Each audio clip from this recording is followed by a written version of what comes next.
নমস্কার বন্ধুরা, আশা করি সবাই ভালো আছেন, সুস্থ আছেন এবং সুন্দর আছেন। বন্ধুরা, আজকের আমার ভিডিওর টপিক হচ্ছে the pursuit of superiority is not something that should come through the competition with others.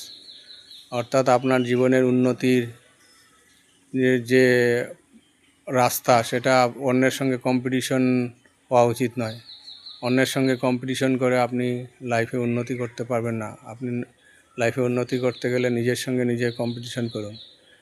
আপনি আপনার আজকে যে কন্ডিশনে আছেন, কালকে চেষ্টা করুন আরও একটু উন্নত করার।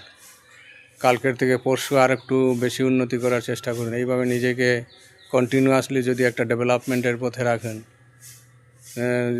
কন্টিনিউয়াসলি যদি আপনি নিজেকে উন্নত করার, আপনার স্কিল ডেভেলপমেন্ট, আপনার নলেজ ডেভেলপমেন্ট করতে থাকেন এবং নিজের সঙ্গে নিজের কম্পিটিশনে থাকেন, অন্যের সঙ্গে কোনো কম্পিটিশনে না যান, তাহলেই আপনার লাইফে আপনি যথাযোগ্য উন্নতি করতে পারবেন এবং একটা মেন্টাল স্যাটিসফ্যাকশনের মাধ্যমে আপনি আপনার কাঙ্ক্ষিত লক্ষ্যে পৌঁছাতে পারবেন। ধন্যবাদ।